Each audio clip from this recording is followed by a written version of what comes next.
Hey everyone, I am Chelsea Chandler.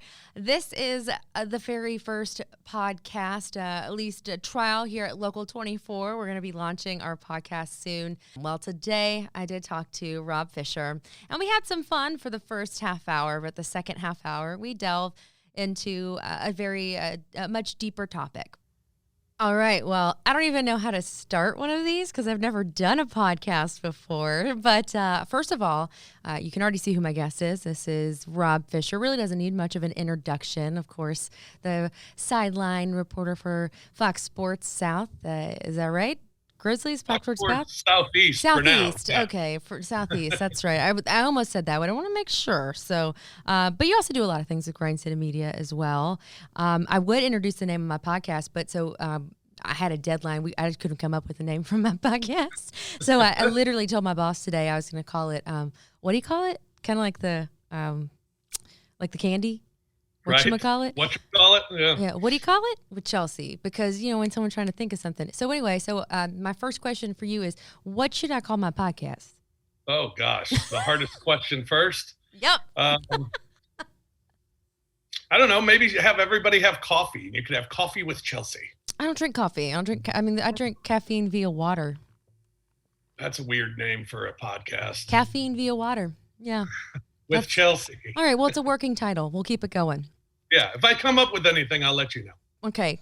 Maybe if you think of it by the end of this, that'd be great. Yeah, I'll try. Well, this is the unofficial start of the Local 24 podcast anyway. So we got time. But we will be doing more of these. This is just a little start, a little tease for what will be coming our way. But let's just get straight to it. So obviously we know you best for the Grizzlies. I know you as a friend as well for many years. But first thing I want to know, even though we talk fairly often, obviously things have been very disrupted for you as far as work is concerned. How has it been for you during this whole pandemic? It's been hard. As far as work is concerned, I always tell people when the season comes to an end, it feels like you got dumped by a girlfriend because, for 6 months, you're with this other family and you're traveling with them and you're working with them. You're eating dinner and having drinks and sharing stories and talking about your personal life. And we really become a close-knit family. And when the season ends, your life just changes completely. It's not the same schedule. It's not the same routine. And it's your family. It feels dumped and it takes a while over. This past year, last March, when it was shut down, normally when that last game is going to be, or at least around the time when that last game is going to be. The best is when you're in the playoffs and you don't know that last day of work. Right. The worst is in January, your last day of work. So, but at least you can mentally prepare for it. You just weren't mentally prepared for it last March, and it came to a halt. And it was such an unknown, for everybody in the world, and to know what was going to be next, and that made it very difficult, not knowing when you'd get back. And then we got to come back for the bubble for 8 games. And at that point, it's a matter of being happy to be back and being happy to watch games again. And now this season's been a little odd doing road games from FedEx Forum. And now, having these 2 weeks of not playing games has been, another one of those. I just got dumped again, and I'm tired of getting dumped, Chelsea. Well, at least the Grizzlies are setting records. Y'all definitely make up at least a fourth of the canceled or postponed games that the NBA seen this season. Yeah. So, our winning streak has continued. Hey, you know what? Haven't added to it, but it continued. But my college, my first college at least, CBU, we had T-shirts that said Christian Brothers University football still undefeated because we never had a team. So right. It works out that way. So this might be a tough question, but this is something that I've wanted to ask you, but I've kind of been afraid because I didn't want to make you sad. But so it's a business. They know how much money it costs to put you guys on the road. Now that they know that y'all can work from home, do you think that they will ever have y'all back on the road again? I don't think so, because I think there's been enough people in our business who have said this isn't the way to do it. I mean, we've already seen broadcasts on ESPN and on TNT where the broadcaster has gone dark and you just don't, all of a sudden it's just the game and video and there's no broadcast because of technical problems. I mean, heck, all your weather. So, I did have to do that. So, things can go wrong. And, we had a game where the audio went out, the Nats sound went out. And I mean, just imagine if the video goes out. I mean, what the heck are you going to do? Plus, those are technical reasons why I don't think this is the way it's going to be going forward. But I think what's even bigger is the relationship broadcasters have with the team is what makes the broadcast unique. In my job, being a sideline reporter, I can give viewers something that they can't get just by watching the game. I can be in the huddle during timeouts. I can talk to players before the game or on the bus on the way to the game or whatever, and those are things that I can add. Whereas now, what makes me different than you sitting at home watching the game on television? So it's been a challenge that I try and be creative with my job to try and figure out how I can actually still do something that's worthwhile for people. So that's been a challenge this year, but we're kind of getting in the routine of it and kind of understanding it now. But I think those are the biggest things. Brevin, being a former player in the league, he has conversations with players before the game from both teams, and you can get that vibe of the team. You just have a better feel, and you can tell stories, and that's what makes a broadcast fun, and that's what makes it unique, and that's what people can tune in for. So I don't think this is going to be the norm, and I really hope it's not, but I think enough people already have not complained because it is what it is and there's not much we can do about it, but have said that this is the norm going forward. Yeah, the only reason I say that is because, I mean, we've talked about it in our industry. We've clearly proven, even though we have technical difficulties, that we can manage if we have to be at home, and business being business, if it's saving millions of dollars a year. I wondered if that's why I wondered if they would put you guys, or at least all of you. Oop, that's my microphone. I'm not used to those. Those are usually attached to my body. I just wondered. That's why I was curious if you thought that they would put you back. I hope they do. I hope you do. Yeah, I think there are just too many technical issues. Running a game from a truck at FedEx Forum that's being played in San Antonio, you just don't have control of the broadcast, and not being just. I just think there are too many challenges in the entire broadcast that it just doesn't make sense, and you're not putting out the best product quality-wise. And I think you hear from the national broadcasters, they're the ones who are screaming the loudest, and that's probably good for us local broadcasters. Well, speaking of techno, I mean, we once had a basketball game on one of our channels that unintentionally was just Nat sounds, but it was pretty awesome, honestly. No offense to you or any other sideline reporter, but it was just like being at the game. It was kind of fun. Okay, so new question, new topic. Who has a better shoe game, you or me?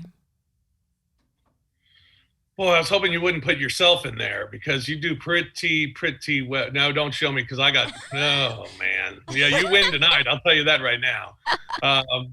You got some good shoes, though. I do. I noticed your two new ones, too. Those are nice.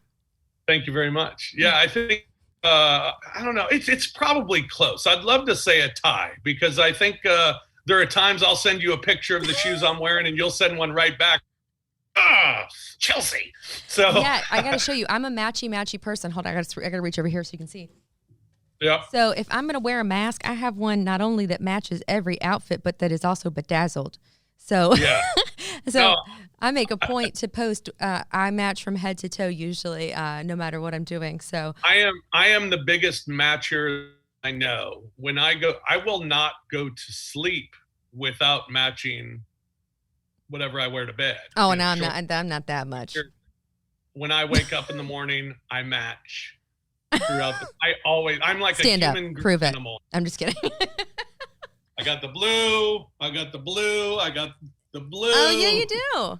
But I definitely do beat your shoe game today. No, you do. I'm going Skechers. Yeah, mine I feel like an old man.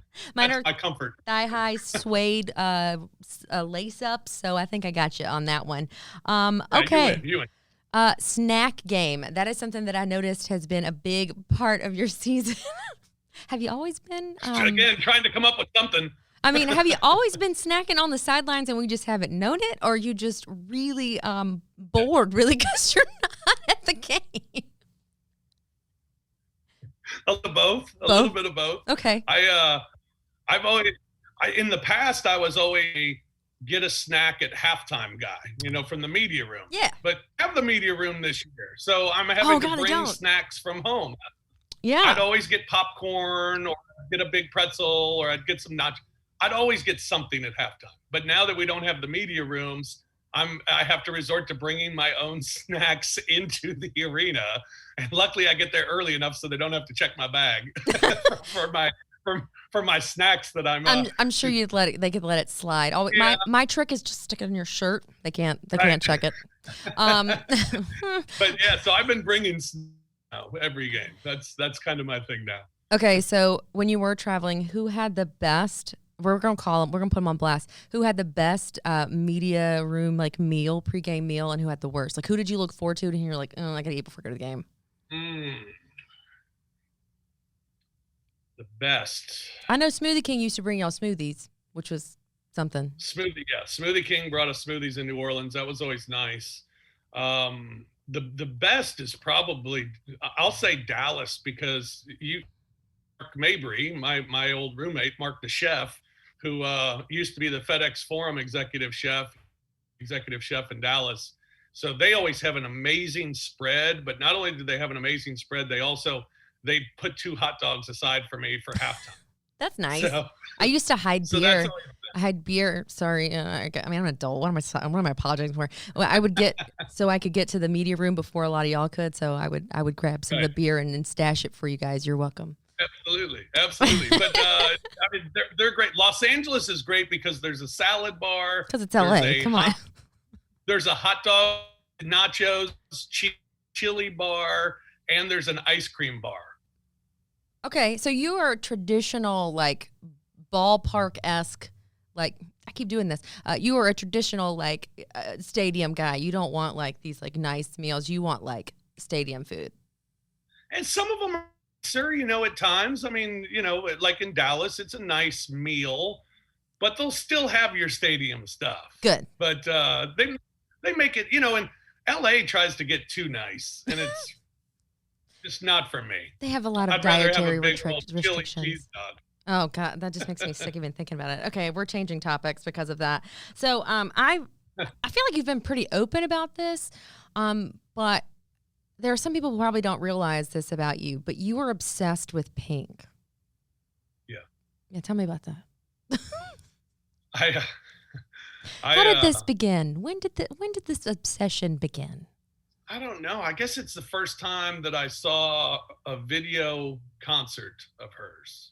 Because she was flying around, right? And half naked and singing. There's that, but there's that, yeah. It's amazing the production she puts on. I mean, she puts on a performance when she has a concert. And I've been lucky enough to go see her twice, and both times the performance is just mesmerizing. And I love her music. I love her lyrics. I think her songs are very deep. I think they're very meaningful. And I love her. I mean, she's a rock star, man. And my favorite Pink story, we were in New Orleans, staying in Carlton in New Orleans, and Carrie Hart, her husband, was having a bike, one of the deals, whatever he was involved in. Dirt having bikes that, or something. and she came walking into the hotel lobby. I was sitting in the hotel lobby waiting for some guys for lunch, and she comes walking into the lobby with Carrie Hart, and she has a baby strapped, around Baby her. Bjorn, on her. I have one for my dog. So, she walked in, and I was like, You're starstruck. But she's got a baby stuck to her. I can't go get a picture. Yes, you can. So I just stood there and she walked by. I was like, how you doing? And I was like, oh my God, it was Pink. And nothing. I got nothing to show for it. But it was funny because I tweeted it out that I just saw Pink, but she had a baby strapped to her. I couldn't really talk to her, couldn't get a picture, and I'm so disappointed. And all these Pink fans from all over the world started tweeting me about what a great gentleman I was not to not bother say Pink. anything. Well, when you first told me, and then I think the first time I saw you wear an actual pink shirt, like I literally thought it was a joke for a long time, but no, she's pretty awesome. So good for you. That is good. Yeah. And I'm glad that she did break away, because her very first song, like she calls out L.A. Reid, so good for her. But all right, well, I've gotten through some of just some here and there kind of questions, but I have known you at least, I mean, personally, from covering the Grizzlies and just spending time together for about 5 or 6 years. And there have been a couple moments that really stick out to me. And the first one was when I was asked to record for y'all the night that you all supported autism awareness. And so talk about that, because that was your first time you'd just gotten the diagnosis with your son. Kind of talk about how that was. It was, I mean, it's hard, because I think in our business and our profession, you're kind of that TV persona, and you are what you appear on screen. And, you don't get into personal life very often. And so it's tough. It's tough to be vulnerable. And it was Autism Awareness Month. And I guess we had known for months my son had been diagnosed with autism. And it was a really difficult time in all of our lives to deal with that. First, the reality of it, and then to actually deal physically with it. It was a really tough time. And when Autism Awareness Month came by and the NBA wanted all the broadcasts to just, read a PSA and show a generic video and just talk about how the NBA is involved in autism awareness. And our producer, Scott Zachary, he asked me if, he said, you don't have to. And I know it's personal, but is it something you'd like to do on your own? And I talked to my wife about it, and we decided it'd be a good idea to do it because it might mean more to hear a personal story. So I told the story about my son on the air and from the heart, and it was hard, but it was a great moment, because I had not only my broadcast partners on television, Pete Pranica and Brevin Knight, with me, but I had the radio broadcasters as well, Eric Hasseltine and Hank McDowell, who were standing with me as well. And that it meant a lot to have that group standing with me and having their hand on my shoulder and helping me through it. And I didn't know at the time what the reaction was going to be or how powerful it was going to be. But the next night we were in New Orleans, and the ball boy for the Pelicans came up to me and said, I saw the video last night. That was powerful stuff. It really meant a lot. My brother is autistic. And I was like, wow. I mean, it blew me away.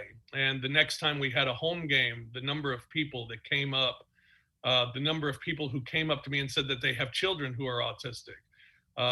Even to this day, I've had a number of occasions where parents have brought their children who are autistic to the game and have said that they're only there because I had talked about it being okay. I had one autistic boy tell me, I'm here because you said it's okay for me to be here. And I mean, it broke my heart, and it was amazing how powerful it was and how that message got out, and, just about autism awareness.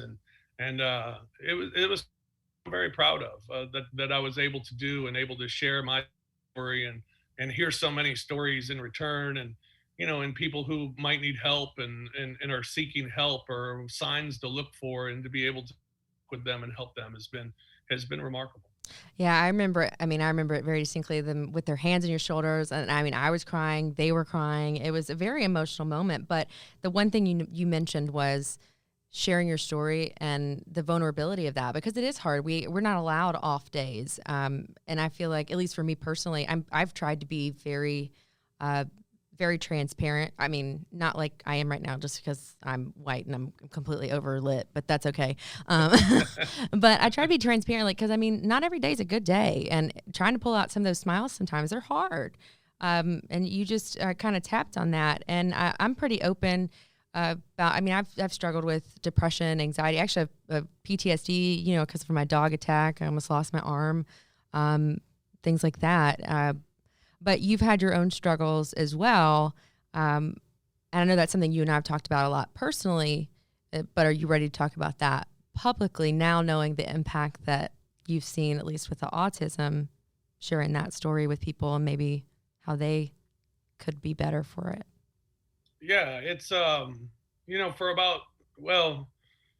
the last 14 years, when I was diagnosed, I've battled bipolar suicidal depression, and it's not something that comes and goes. It's something that's a battle every day of my life.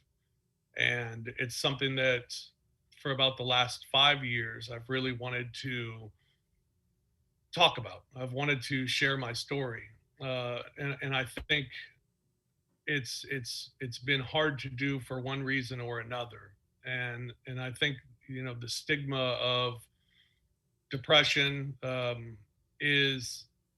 has just been so wrong and so unfortunate and almost more depressing over the years of, the first time I told a friend of mine, one of my best friends, that I told him I had depression, his first response is what people who are depressed hate to hear. He said, "What do you have to be depressed about?" And the answer is awful. The answer is, I don't know. Because I told somebody recently, being depressed is not having depression. It's different. Yeah. You can be depressed about things, but depression is something entirely different. And I've wanted to share my story mainly because I thought it would help others and hopefully help one person. But it was never the right time for me. It's something that's very vulnerable. It's something that doctors and psychiatrists and psychologists who I see have always told me, make sure you're good with you before you do this. And I feel like I'm in a good place. I feel like it was the right time. I talked to my psychologist today who said, we're living in a mental health pandemic right now. Mm-hmm. She's like, just like COVID is doing to the world, so is mental health, and COVID has made it so much more difficult. And so it's something that I've wanted to share and to tell people that you're not alone, to tell people who are suffering from depression to seek help. It's hard to talk to family. It's hard to talk to friends. It's hard to talk to anyone who doesn't understand what you're going through. And, you and I have been able, and I give you personally a lot of the credit for me actually coming out and talking about this, because you've made me very comfortable talking about it with you. And it's something that we share. And I know that you understand where I'm coming from. And it's hard to talk about. It's putting myself out there, something that people don't know, people see, and it's very difficult. But I just felt like doing this with you, it was time. And you've made me comfortable feeling like I can do it right now. And so I thank you for that, from the bottom of my heart. And, I've gone through really dark days. I've gone through almost the worst days you can imagine, to other days that aren't bad, but it's something that's battled every day. And for those people who are suffering from depression, you need someone to talk to, whether it's me, whether it's a psychologist, or whatever the case. You need someone to talk about it with. You need, if you're on medication, you need to take your meds and not stop. That's something that I did. I thought too. I was fine. Yeah, because they were working. I've done that before. I did that in the middle of a pandemic. Let me tell you, PSA, don't ever do that. Yeah, right. And you'll be put on stronger meds. And then May 29th, 2018, I had one of my darkest days of my life. And it was that moment that I knew, okay, I remember that day. That's when your family came down from St. Louis, wasn't it? I made a big mistake. Yeah, I made a big mistake. And I started seeing a psychologist and a psychiatrist here in Memphis. I had been talking to someone in St. Louis, where I'm from, for years, but it was only on the phone. and it wasn't personal enough. I needed something more personal and in person, and now I do that. And talking to someone every 3 weeks is the best thing for me mentally. Taking my meds is the best thing for me mentally. And I still have bad days, and I just hope my worst days are more behind me. And because now I realize it, now opening up, talking about it makes me feel better about it. And it's who I am. It's what I have to deal with, but I know I'm not alone, and I know people who deal with it aren't alone either. And hopefully just sharing this story can help someone. You are very brave to do that. So I'm proud of you, because we've talked about this for a long time. So I'm proud of you. But I will say I agree completely when it comes to almost like, it's almost freeing, because it has been taboo for so long talking about any kind of mental health. Actually, when I spoke to Ginger Z, the analogy she made is the perfect analogy. A couple of decades ago, if someone was addicted to drugs or alcohol and they went to rehab, it was like, oh, that's taboo.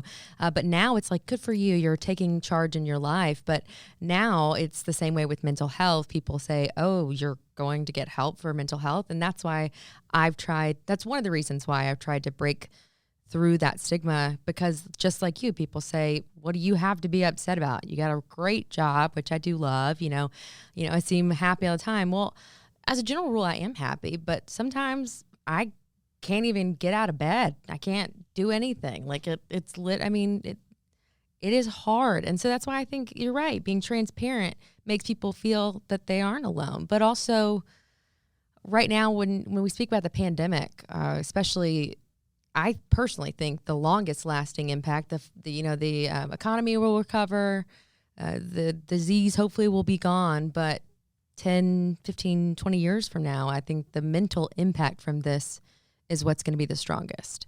And I lost my brother to suicide, so I've seen firsthand how a huge life-changing event. This was really the recession in the late 2000s really kind of started his spiral, but how that can do that to someone. And men in general, too, are more of the throw the dirt on it and it'll be fine. So right. I applaud you for even getting help. I also, it took me, like, I knew things were wrong with me, that I was definitely depressed and anxious, and I had my first panic attack actually in the parking lot in between shows, and I had it, came back in, did a show, and then went home. And I told my boss, he's like, well, you never would have known. I'm like, well, you can look at my heart rate monitor. It went from like 80 to 190 in about a second. So, but yeah, it actually did take a long time. And I finally broke down and finally saw someone, but it was during the pandemic. And so I don't have that personal. I mean, I talked to him through the phone, which for me probably is better because I get anxious and then I just won't want to go, So right. It's interesting that you say that for you, it's better to have that accountability in person. Yeah. And, I think as far as the stigma is concerned, there are two moments really stand out in my life. And, the passing of people that everybody knows. When Robin Williams passed away, it was really difficult for me because of the reaction of people. It was what you were talking about before. What does he have to be depressed about? He seems so happy. He just makes people laugh, Yep. But so people didn't understand it. And then I think when, a few years ago, when Kate Spade and Anthony Bourdain both committed suicide within about a 2 years, yeah. I think that was a huge moment in which people realized, it doesn't matter who you are. It doesn't matter what your job is. It doesn't matter the money you make. It doesn't matter how you appear to be happy. People have this inside of them that sometimes can be overwhelming and sometimes can take over their lives in such a negative manner. And a lot of that has to do with keeping it inside. Mm-hmm. The problem that I find with the depression I go through is the self-hatred and the self-blaming yep. for everything. And that's not healthy. And, you need someone to talk about it with, because there are tools to try and, get yourself out of those modes and to try and channel that into something positive. And it doesn't work all the time, but it's good to know that there are, people Options. listening and people who know can help you with the tools to try and cope, get through it. Because like I said, it's a daily battle that you have to get.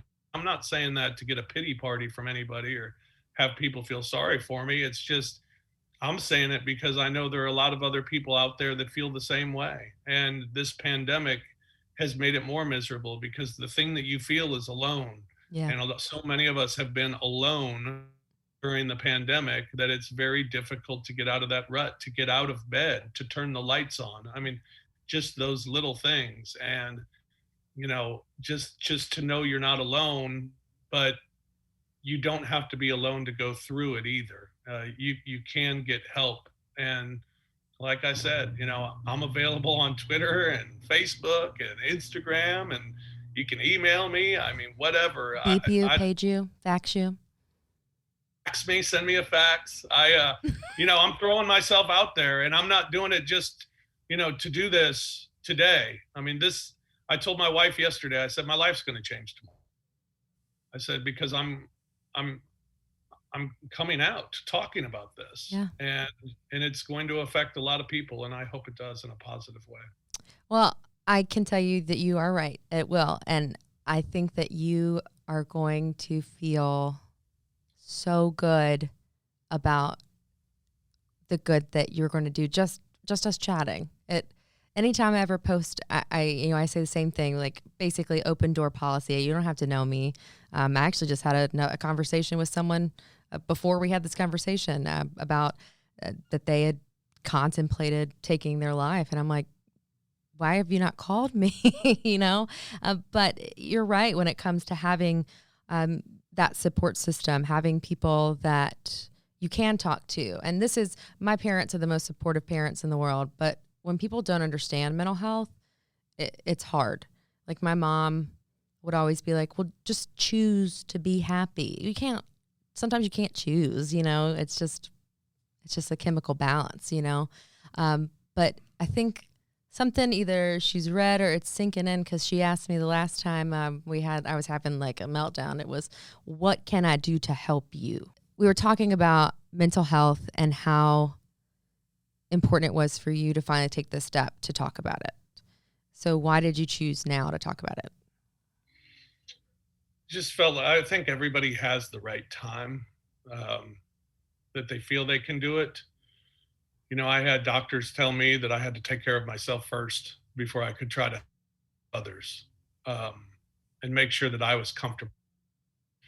I've been wanting to do this for the last 5 years. And in fact, there was a time where I picked up the phone, made a phone call to Jeff Calkins of the Daily Memphian a year ago, and he didn't answer, and I hung up, and I didn't call him back.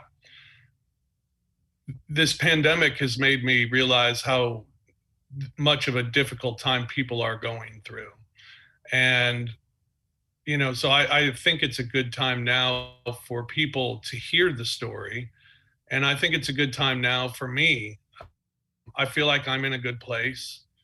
And I feel like it's something, with my platform and with my ability to reach so many people, that it's something that I want to share because I think it can help. And, that's why I want to do it now. It's, I think one of the big reasons too is you. I mean, you and I have had conversations, and you've made me very comfortable.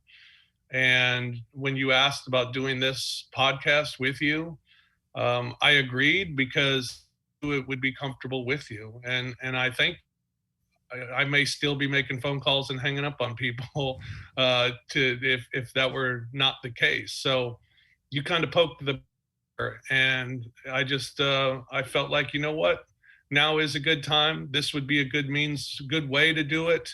And so I thank you and you for allowing me to talk about it and being the friend that you are. I mean, it's little things for people who have depression that can help, just little things. And I know, a friend of mine had passed away who worked with us a couple weeks ago, and I don't forget it. You sent a text and just said, "I'm thinking of you today," and that meant so much to me, and made my day a little brighter. And there are a lot of dark days, but when you know that there are people that understand you, that you can talk to, that can help you, it helps those dark days. Yeah, and you had mentioned earlier when we were talking, before we had the video issue, but you mentioned like Robin Williams, and I think that is a perfect example of somebody who is seemingly so happy. And I think Jim Carrey is someone too who's come out and said, those are the people that are trying so hard to project this image of I'm fine, and trying to make other people's laugh because for whatever reason, I don't remember exactly what Robin Williams was dealing with. I feel like it might have been, might have just been depression, but it might have been schizophrenia. But regardless, yes, it was a big wake up call because all of us were like, why, So I think that it is becoming more and more, I guess, okay to talk about it in certain circles, but it's nice to have that person at least that understands and can help you, I guess, through it. And, when it really happened for me. You don't understand it unless you go through it, or unless you're a professional, right. Who deals with it. I mean, my family, they can't comprehend it. Right. I mean, they try, and they're supportive, but they don't live it. So they don't understand it. When I try to explain, I mean, they're stunned and shocked when I try to explain to them. It's hard to explain too, I feel like. Yeah. And I've said this, and I don't wish it on anyone, but I have said before, I'm like, I wish for just like a day you could just feel what it feels like to have this. Sometimes it's just a numbness. Sometimes it's a hollow feeling. Sometimes, like you said, self-hatred, like just, down on yourself, and constantly like the smallest things will just make you feel like the smallest thing, Well, Robin Williams has one of the great quotes that I always, I tweeted out a lot, because I've hinted at knowing a lot about depression. I guess I've never just talked about me having depression. Robin Williams once said, "I think the saddest people always try their hardest to make people happy because they know what it's like to feel absolutely worthless, and they don't want anyone else to feel like that." That's what I was trying to say, but I didn't remember the quote. Right. Right. So you got it. We're here. We're here. To think of him. I mean, and you hear that, and you're like, wow, that's what he was doing. I mean, his laughter, his comedic performances, they were performances because he wanted to make people happy. Mm-hmm. That's all he wanted to do. Yeah. But inside there was just something that didn't make me. And there was this horrible thing called depression that finally got the best of him, and he couldn't take it anymore. And that's, it's sad, but it's a reality of depression, and it's a scary reality. I think for me, it was like I knew it, but it was taking that step of accepting, and then, having to accept that something is, wrong or off. That was hard, like, because I knew once I went to see a therapist, or, that all I could see was the tunnel vision of I'm going to have to accept this and tackle it versus just continuing with my deflection and things like that. But my life improved so much just from, like you said, talking. It's almost just like you could just feel the floodgates open, and it just feels so much better to get all of that out of you. So it is nice to have people around you that understand. But sometimes it's the people that are, like you said, like Robin, that are, super active, like on social media and, happy and this, that, and the other. Those are the ones that are struggling. And also, you got the ones that are quiet. But I've always felt like I've always listened to my heart. I'm a very like intuition-based person. And for some reason, like I just get this feeling like I need to talk to that person. And just listen to yourself is what I feel like, because Yeah. yourself usually is right. Yeah, no doubt. And I mean, you might sense that someone has depression, or you might sense it yourself. But I think if you sense that someone does, or if you know that someone does, just a simple text, a simple "How you doing?" Absolutely. Not a constant "Are you okay?" Yeah. Are you okay? You sure you're okay? I mean, Just thinking don't do about that. you, that Just honestly will make the biggest difference. It'll take you 2 seconds and you can change someone's day, yeah, week, yes. life, anything. Um, so I totally agree there. Um, I lost my train of thought. That's part of it. Oh, I was going to ask you because I know what my situation is as far as like the combinations of having to deal with depression and anxiety. But you said you're depressed. You have clinical depression, but you have bipolar disorder as well. Can you kind of explain how can you have an upswing but also be down at the same time? you know, I think I was talking to someone who said, the relationship is here, and when you have those downs, you come down like to the middle, but then you work back up to the top. And I said, well, mine is kind of, I'm at the bottom, and the good times kind of bring me up, and the bad times bring me back closer to the bottom. And I think that's kind of a difference. The bipolar thing, it's an anger, and the worst part about it is when I will have a episode, it leads to more depression because of how much I hate myself for having that episode. And so together makes it doubly as hard, because I might snap because my daughter stole my Coca-Cola. She drank the end of it. No big deal, right? I might yell, "What are you doing?" and just make it loud and angry sounding. And she'll look at me like I'm from another planet. What Right. is wrong with you? And then she'll run away. And the only thing I can think of is, why did that just happen?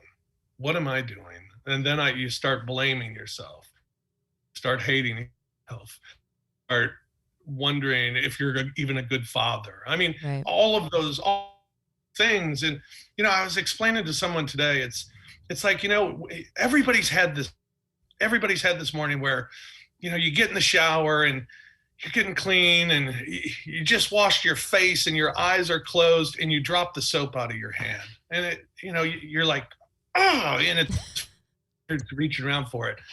And then you leave the bathroom and you go to throw something away and you knock something over and you spill coffee everywhere. Then you go to get in the car and you bump your head on the top of the car, and you're just like, oh my God, what else can happen? That's how I feel all the time. All the time. That I feel like it's constant things that just only happen to me. And then it becomes self-loathing and self-hatred, and that's a dangerous place to be. And it sounds silly, but I don't have control over it. Right. It's just little thing. The thing that made me finally start seeing someone, it was 2004. I was living in Memphis, and I went home for Christmas, and my family went to my aunt's house because I was always late because, well, I didn't like being around people, and I just, would be fashionably late, whatever. So I was at An my mom's Irish house. goodbye. Exactly. So I'm at my mom's house getting ready and trying to fix my hair, and I can't get my hair to lay straight, to the point where I got so angry, I started screaming at myself in the mirror. I turned around and I punched a hole in the wall. And I thought, well, I can't hide it anymore. I mean, mom's going to see that hole when she gets to her house. What am I going to say? Yeah. And I went and saw my family for Christmas. I left. I told my mom to call me when she left. She called me, and I just told her, I said, Mom, I need help. And she said, I know you do. She knew. And Wow. I've been getting help ever since. I didn't realize it had been going back as far as it had. I had known that you had struggled here recently. But that's something I've learned today. And I know you mentioned you've had some very dark days. Are you prepared to talk about those? If not, I understand that. Did you freeze? Or are you contemplating? He's frozen.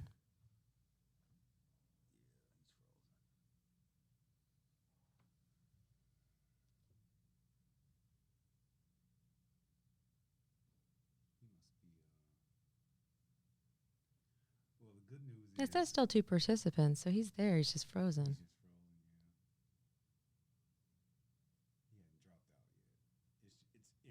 There he is. What I was going to say is, since you have the audio, if we just put the picture up and then even just said like that there was like a technical error, but like, and then have that part going for, we could just splice this. I was also thinking, since you picked it up at a good spot. But I like some of the light stuff to get it going. So that's what I'm saying, like, do it 2 different ways. We could do it like the long one and then just this. I know. It's okay. It's okay. I want, if he'll answer this question, this will be good, but he's probably going to have to, I don't know. He said he's trying to be 6:15, so this might be it.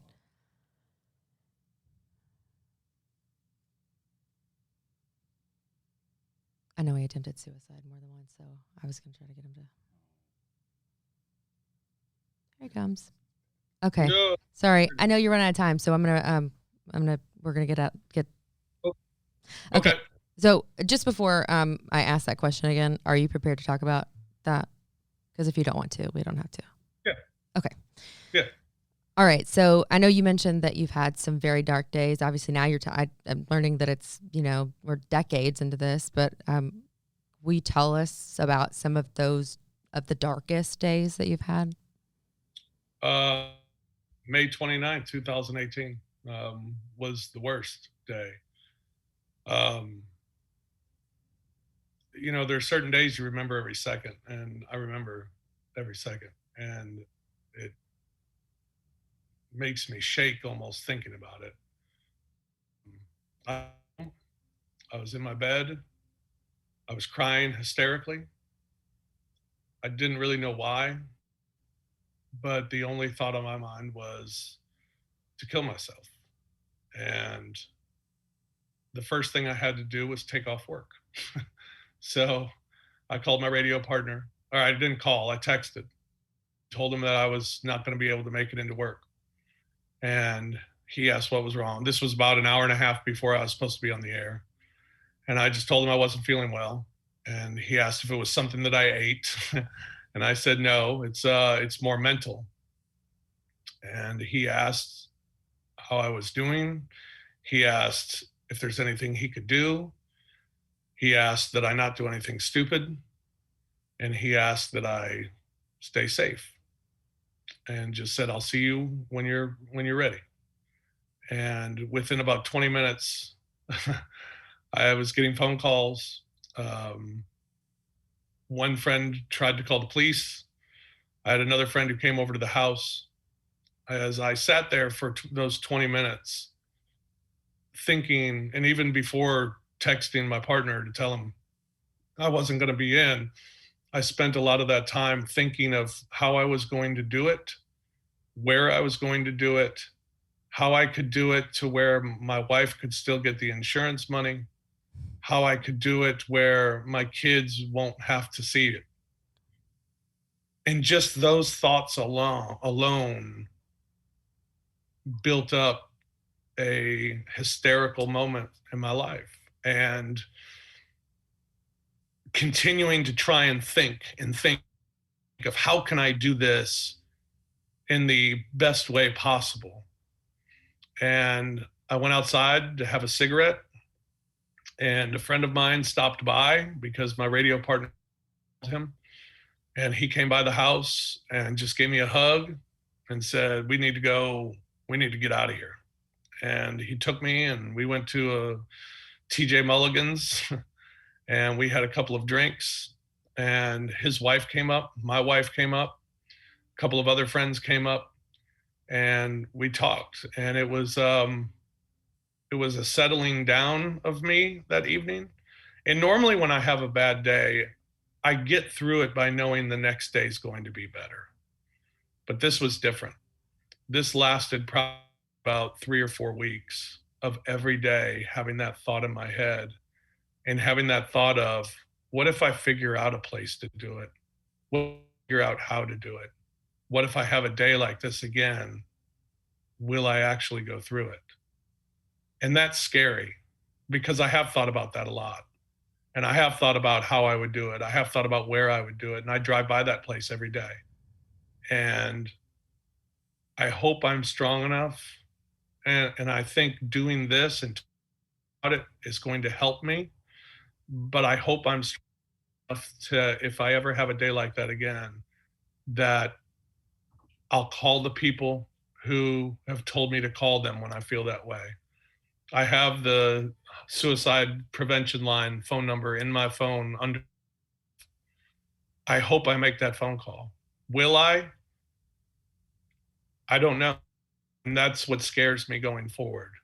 But I hope I do. And I know that I have enough people who have told me to call them before I would do anything, because they'd help me. And so I know I have a good support group, and it's something that's definitely needed.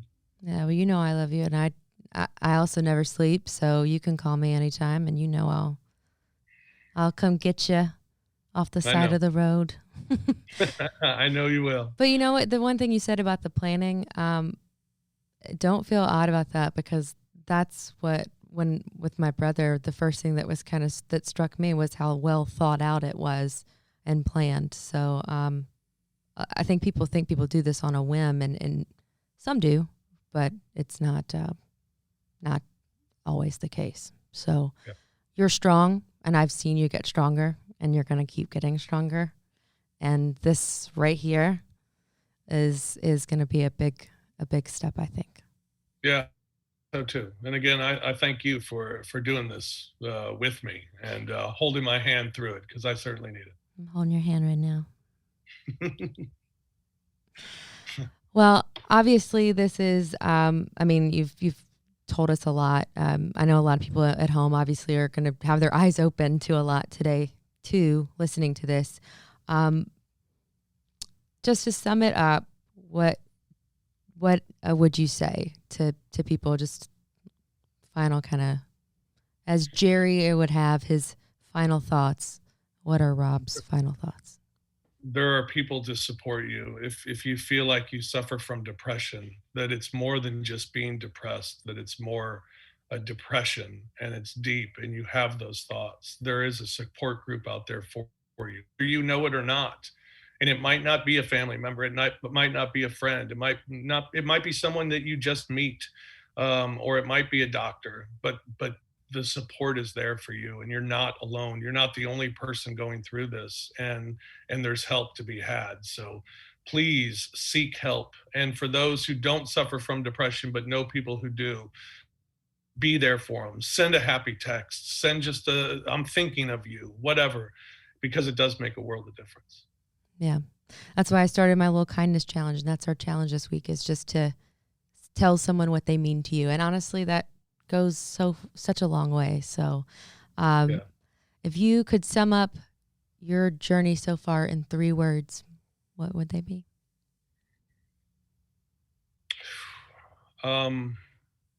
Painful, tough, but encouraging. Hopeful. That's 4. Sorry. That's okay. That's okay. This isn't math. We don't math here. Okay. That's fine. Yeah. Well, you're the tough one. I feel blessed by our friendship, because obviously it came about in a very unique way. But I'm very proud of you, and I'm very thankful for you, and I can't wait to see the lives that you're going to change, because I know that I'll just be able to be a slight part of it, getting to read it and getting to watch. And I hope that fills your heart with, when you're feeling down, I hope that fills you up and makes you realize how much we want you here always. Yeah, no, I do too. And I appreciate you and you being there for me and helping me through this as well. Cause that means a lot to me. And you're a person that when I talk about having a support system, you're part of that support system for me. And I love you for it. I love you too. Well, thank you for sharing with us. I'm sure that we will do this again later on. Like Rob said, both of us, if you are feeling any kind of way, there's always help. I'm obviously the weather person, so I use weather analogies, but no matter how bad that storm is, it has to clear. And no matter how ugly that weather is, there's always the sun shining above it. And so it's going to pass. Just you got to get through it. And sometimes you got to get through the rain to get the rainbow. See, 3 weather references in 1. We do math sometimes. But the point is that you are important. We need you. Multiple people. You would be surprised at the people that would come to your aid if they thought you were in need. So don't ever feel like you're alone. For Rob Fischer, I am Chelsea Chandler. This is going to be what do you call it? Because we don't know what to call it. So if you have an idea of what I should call my podcast, let me know. We're going to get some of these technical kinks worked out. I'm new to this, but we'll have more for these Local 24 podcasts coming up in the next little while. And we'll talk about all kinds of different things. But again, just know that you're loved and you're needed in this world. And no matter what, the devil, if you believe in it, no matter what that darkness is telling you, just you're stronger than that. Call someone, reach out to someone, because you are loved and you are needed and you are wanted.